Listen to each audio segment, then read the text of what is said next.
Bapa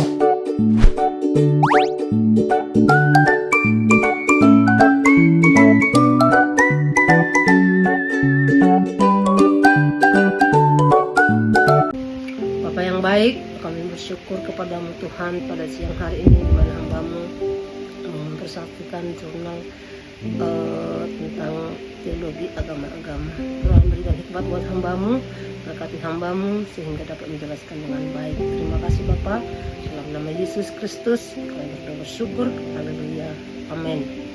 Shalom, selamat siang.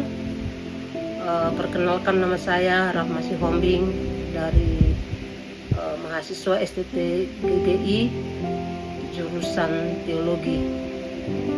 Pada siang hari ini di sini saya akan memaparkan tentang pluralisme agama-agama, tantangan, peluang, dan perspektif teologi dalam membangun kerukunan umat beragama di Indonesia.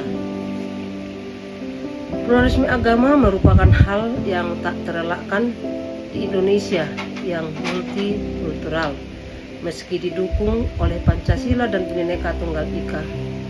Tantangan seperti prasangka, intoleransi, dan polarisasi media sosial masih menghambat kerukunan. Namun kerjasama lintas agama yang menekankan kasih, toleransi, dan dialog tetap membuka peluang perdamaian. Pendidikan sejak dini dan dukungan dari pemerintah serta lembaga keagamaan sangat penting untuk membangun masyarakat yang damai dan demokratis. Pluralisme agama adalah upaya menciptakan kehidupan damai antar umat beragama melalui saling menghormati dan kerjasama. Di Indonesia yang menjunjung Pancasila, pluralisme penting untuk mengakui keberagaman keyakinan dan mendorong toleransi serta dialog demi masyarakat yang harmonis meski ada perbedaan tapi tetap bisa memicu konflik. Secara teologis, pluralisme mendorong umat beragama untuk lebih terbuka terhadap keberadaan agama lain tanpa mengabaikan identitas keyakinannya sendiri. Dalam konteks kekristenan misalnya, pluralisme dapat menjadi jalan untuk memahami kasih Tuhan dalam keragaman. Pandangan teologis semacam ini penting untuk membangun titik temu demi kehidupan bersama dan damai. Di era globalisasi dengan meningkatnya interaksi antar agama melalui teknologi, migrasi, dan dinamika, pluralisme semakin relevan meski membuka peluang kerjasama. Intensitas hubungan antar agama juga bisa memicu konflik jika tidak dikelola dengan baik. Karena itu, pemahaman yang mendalam tentang pluralisme menjadi kunci terciptanya relasi yang harmonis dan produktif. Pluralisme dalam praktek keagamaan mendorong dialog lintas iman melalui tempat ibadah dengan teologi yang inklusif namun tetap menjaga esensi tiap agama. Selain itu, pluralisme berperan dalam menciptakan kebijakan publik yang adil dan melindungi hak semua pemeluk agama, mendukung harmoni dan stabilitas di masyarakat multikultural seperti di Indonesia. Pluralisme yang menghormati perbedaan tanpa menghilangkan esensi ajaran agama membantu menciptakan kebijakan publik yang inklusif di masyarakat Indonesia yang beragam pendekatan ini melindungi hak beragama, mencegah diskriminasi, dan memperkuat persatuan nasional. Pluralisme beragama yang dipahami secara menyeluruh, baik secara teologis maupun praktis, dapat mendorong terciptanya masyarakat yang damai dan inklusif. Untuk memperoleh analisis yang mendalam dan kritis, pendekatan ini mengandalkan hasil-hasil penelitian sebelumnya yang relevan dengan topik yang serupa. Strategi ini sangat penting dalam memastikan kedalaman analisis dan menghasilkan temuan yang memiliki unsur kebaharuan dalam pembahasan yang dilakukan. Temuan dan analisis latar sejarah dan dinamika pluralisme keagamaan di Indonesia. Pluralisme agama di Indonesia memiliki akar historis yang panjang, terbentuk melalui interaksi berbagai tradisi kepercayaan sejak masa pro-kolonial hingga era modern. Keberagaman ini tercermin dalam masuknya agama-agama besar dunia seperti Hindu, Buddha, Islam, Kristen, dan Konfusius yang masing-masing membawa pengaruh budaya dan sosial tersendiri. Dalam konteks ini, pluralisme bukan sekedar keberadaan berbagai agama, melainkan juga proses dialog dan konteksti yang terus berkembang di tengah masyarakat multikultural. Sejarah keberagaman agama di Indonesia. Indonesia memiliki sejarah panjang dalam keberagaman agama yang terbentuk dari interaksi masyarakat lokal dengan berbagai peradaban dunia. Sebelum agama-agama besar masuk, masyarakat menganut kepercayaan tradisional seperti animisme dan dinamisme. Hindu, Buddha hadir sejak abad pertama, diikuti Islam pada abad ke-13, Kristen pada abad ke-16, serta ajaran Konfusius dan Taoisme dari komunitas Tionghoa. Meski ada gesekan, tradisi keagamaan tetap hidup berdampingan secara damai hingga kini. Dinamika sosial, budaya, dan politik pluralisme agama. Keragaman agama di Indonesia mencerminkan masyarakat multikultural dengan distribusi kepercayaan yang khas di tiap daerah. Tradisi lokal dan upacara adat memperkuat interaksi lintas agama serta integrasi nilai budaya dan spiritual. Secara politik, pluralisme agama dipengaruhi oleh kebijakan Orde Baru dan reformasi yang membuka ruang kebebasan, namun juga menghadirkan tantangan seperti konflik, sekretarian, dan radikalisme. Di era digital, hoax, dan politisasi agama memperburuk relasi antar umat. Namun dialog di era digital, hoax dapat dipolitisasi agama memperburuk relasi antar umat. Namun dialog lintas agama tetap menjadi harapan bagi keharmonisan. Pancasila dan Bhinneka Tunggal Ika sebagai fondasi pluralisme agama. Pancasila dan Bhinneka Tunggal Ika menjadi fondasi utama bagi keberagaman agama di Indonesia dengan penekanan pada nilai spiritual universal dan semangat hidup dalam perbedaan. Meski masih terdapat diskriminasi terhadap kelompok minoritas dan konflik antara agama, berbagai upaya seperti dialog lintas iman, pendidikan multikultural, dan penguatan nilai toleransi terus dilakukan untuk memperkuat pluralisme. Pandangan pluralisme agama dalam berbagai tradisi keagamaan Islam. Pluralisme dalam Islam berlandaskan ajaran Al-Quran dan hadis yang mengakui keberadaan agama lain seperti dalam Al-Baqarah 126 dan Al-Kafirun. Islam menghormati agama-agama lain sebagai bagian dari kehendak Tuhan, terutama melalui konsep Ahlul Kitab untuk agama Ibrahimik. Namun pemahaman terhadap pluralisme ini dipengaruhi oleh kondisi budaya, politik, dan ajaran umat Muslim. Kristen Protestan. Dalam Kristen Protestan, pluralisme agama didasari kasih Allah bagi semua manusia seperti yang tertulis dalam Yohanes 3 ayat 16. Sebagian kelompok menganut inklusivisme, meyakini keselamatan bisa dicapai di luar komunitas Kristen melalui Yesus. Dominasi progresif mendukung dialog antaragama dan melihat pluralisme sebagai wujud iman dalam membangun perdamaian. Katolik. Gereja Katolik mendukung pluralisme agama lewat dokumen Nostra Aetate dari Konsili Vatikan yang kedua yang mengakui adanya kebenaran dalam agama lain meski keselamatan tetap melalui Yesus Kristus. Teologi inklusivisme ini menghargai tradisi lain tanpa meninggalkan iman Katolik. Paus Fransiskus pun giat mendorong dialog antaragama demi terciptanya harmonis. Hindu. Pluralisme dalam Hindu tercermin lewat ajaran Ekam Satvipra Buddha Vedanti yang menyatakan bahwa kebenaran itu satu namun dikenal dengan berbagai nama. Hindu mendukung keragaman beragama sebagai wujud dari satu realitas ilahi sambil tetap menjaga tradisi dan keyakinan khasnya secara keseluruhan. Penghormatan terhadap pluralitas merupakan prinsip dasar dalam Hinduisme.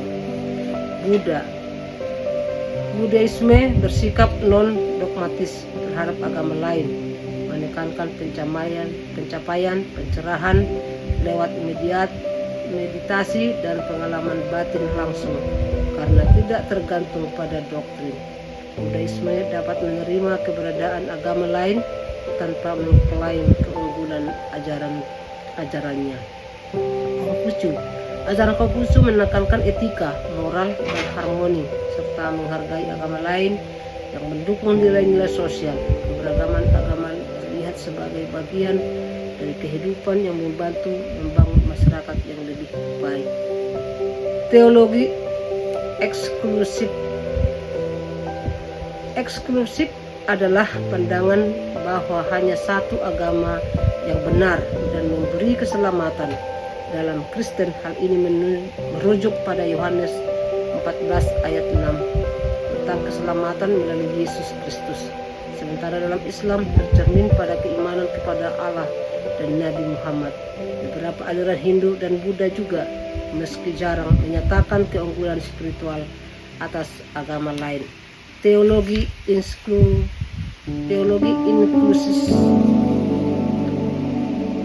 inklusivis adalah pandangan bahwa agama lain memiliki unsur kebenaran, namun keselamatan tetap berpusat pada agama yang dianut.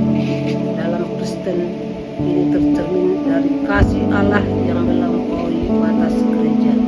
Dalam Islam melalui pengakuan terhadap Ahlul Kitab, dan dalam Hindu serta Buddha lewat keyakinan bahwa semua agama bisa menjadi jalan menuju pencerahan. Teologi pluralisme memandang semua agama memiliki kebenaran yang sejajar dan dapat membawa keselamatan, sehingga mendorong dialog dan kolaborasi lintas iman. Hindu dan Buddhisme cenderung mendukung pandangan ini melalui ajaran yang fleksibel dan non-dogmatis. Namun dalam Islam dan Kristen, pluralisme kerap menuai kontroversi karena bertentangan dengan doktrin eksklusif yang dianut sebagian kalangan. Argumentasi pro dan kontra terhadap pluralisme agama. Argumentasi pro. Pluralisme agama mendorong terciptanya kedamaian sosial melalui kerjasama antar umat beragama dalam menghadapi masalah seperti kemiskinan dan ketidakadilan. Menerima keberagaman agama sebagai bagian nyata dari kehidupan manusia dan budaya. Ia juga menjadi landasan dialog antar agama melalui ajaran penghormatan dan kasih dalam berbagai tradisi keimanan. Argumentasi kontra. Pluralisme agama kerap dikritik karena dianggap dapat melemahkan identitas agama, bertentangan dengan doktrin eksklusif seperti dalam Islam dan Kristen, serta mendorong relativisme yang mengaburkan kebenaran absolut. Meski begitu, pluralisme tetap memberi ruang dialog antaragama di tengah keberagaman global. Pluralisme agama dan tantangan dalam kehidupan sosial. Konflik antaragama. Kasus intoleransi di Indonesia. Pluralisme agama penting bagi kerukunan di Indonesia, namun masih menghadapi tantangan seperti intoleransi, kekerasan terhadap minoritas, dan penutupan tempat ibadah. Faktor memicu meliputi pemahaman sempit, manipulasi politik, serta ketimpangan sosial. Untuk mengatasinya diperlukan sikap inklusif, dialog antaragama, dan pendidikan yang mendorong toleransi. Peran media dan internet dalam membangun wacana pluralisme. Teknologi informasi terutama media sosial berperan besar dalam membentuk wacana pluralisme agama di Indonesia, meski berpotensi menyebarkan radikalisme dan kebencian. Media juga bisa dimanfaatkan untuk kampanye toleransi dan dialog antaragama. Karena itu, literasi media perlu ditingkatkan, terutama di kalangan muda dengan dukungan pemerintah dan masyarakat sipil untuk menyangkal konten negatif dan mendorong kebijakan yang inklusif. Menilai implikasi pluralisme terhadap pendidikan agama dan kebijakan publik. Pendidikan agama di Indonesia masih cenderung menekankan perbedaan, bukan persamaan, sehingga perlu kurikulum lintas agama yang menanamkan toleransi sejak dini. Pemerintah berperan penting lewat kebijakan yang mendukung keberagaman, dialog antaragama, dan perlindungan hak minoritas. Tantangan seperti konflik, pengaruh media sosial, dan lemahnya implementasi kebijakan menuntut kalau kolaborasi antara pemerintah, lembaga agama, media, dan masyarakat untuk mewujudkan pluralisme yang inklusif dan damai. Pluralisme agama dan perspektif hak asasi manusia dan demokrasi. Hak kebebasan beragama sebagai dasar pluralisme. Pluralisme agama berarti menghargai keberagaman keyakinan. Penting bagi masyarakat Indonesia yang majemuk. Hak kebebasan beragama dijamin oleh Undang-Undang 1945 dan Deklarasi HAM PBB. Namun masih menghadapi tantangan seperti diskriminasi dan kekerasan. Negara perlu meyakini dan meningkatkan edukasi untuk menunjukkan sikap saling menghormati. Pluralisme sebagai pilar dalam membangun demokrasi yang inklusif. Pluralisme agama mendukung demokrasi inklusif dengan menjamin kesetaraan hak bagi semua individu tanpa memandang keyakinan. Di Indonesia hal ini penting untuk menjaga persatuan dengan negara bersikap netral dan mendorong dialog antarumat meski menjadi dasar masyarakat yang adil dan damai. Tantangan muncul ketika isu agama dipertahankan dalam politik. Dampak pluralisme terhadap harmonisasi sosial dan politik.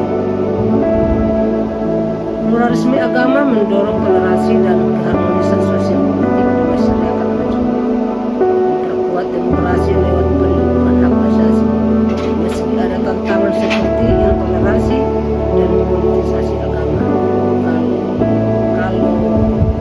Kolaborasi antara negara dan masyarakat penting untuk menciptakan masyarakat yang adil dan terbuka. Peluang dan sosial dalam mengelola pluralisme agama. Pluralisme agama di Indonesia yang kaya akan budaya dan keyakinan perlu dikelola dengan bijak untuk menjaga harmoni sosial dan mencegah konflik. Upaya konstruktif mencakup dialog lintas agama, dukungan dari lembaga keagamaan dan pemerintah, serta pendidikan yang inklusif. Upaya mengembangkan dialog antar agama.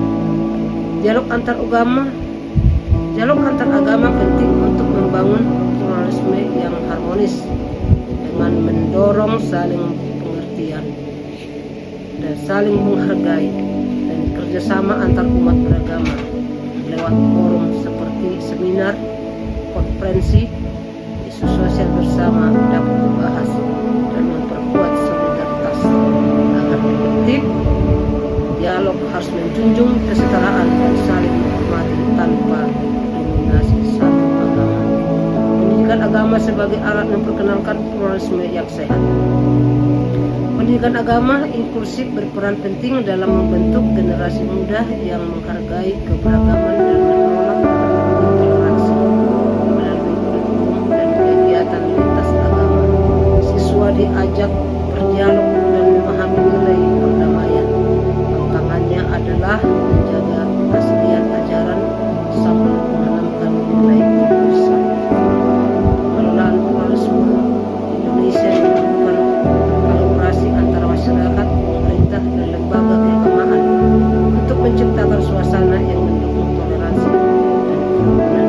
Dialog antar umat beragama harus dilandasi prinsip kesetaraan dan saling menghormati tanpa adanya dominasi dari satu agama. Pendidikan agama yang bersifat inklusif menjadi kunci dalam membentuk generasi yang terbuka dan menghargai perbedaan demi mewujudkan Indonesia yang damai dan penuh harmoni. Kesimpulan, pluralisme agama di Indonesia membawa tantangan seperti intoleransi dan radikalisasi, namun juga menawarkan peluang memperkuat kerukunan melalui toleransi dan saling menghargai. Meski pandangan teologis beragam, tradisi budaya yang menjunjung toleransi memberi harapan bagi pengelolaan keragaman secara bijak dan konstruktif. Indonesia pun berpotensi menjadi contoh harmoni antar umat beragama. Mewujudkan pluralisme agama yang sehat membutuhkan kebijakan inklusif yang menjamin kebebasan beragama dan kesetaraan hak. Pemerintah, lembaga keagamaan, masyarakat perlu bekerjasama menciptakan lingkungan damai, mendorong dialog lintas umat, serta memperkuat pendidikan toleransi agar pluralisme menjadi kekuatan dan bersatu bangsa. Kesimpulan, kajian mengenai pluralisme agama di Indonesia menunjukkan bahwa keragaman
pemahaman lintas agama harus dimasukkan dalam kurikulum pendidikan nasional. Hal ini akan memperkuat generasi muda untuk menjadi warga negara yang terbuka dan penuh empati terhadap perbedaan. Rekomendasi untuk kebijaksanaan publik mencakup perlunya pendekatan inklusif dalam perumusan kebijakan yang melibatkan perwakilan dari berbagai agama dan kelompok masyarakat. Dialog antar agama harus difasilitasi melalui berbagai forum resmi dan informal, baik di tingkat lokal maupun nasional. Selain itu, penting juga untuk meningkatkan kesadaran masyarakat melalui media yang memperkenalkan kisah-kisah positif tentang hidup berdampingan antar umat beragama. Dengan kerjasama antar pemerintah, lembaga keagamaan, dan masyarakat, pluralisme agama di Indonesia dapat menjadi kekuatan untuk memperoleh dan memperkokoh persatuan dan kesatuan bangsa. Demikian presentasi saya yang bisa saya sampaikan. Tuhan Yesus memberkati. Shalom.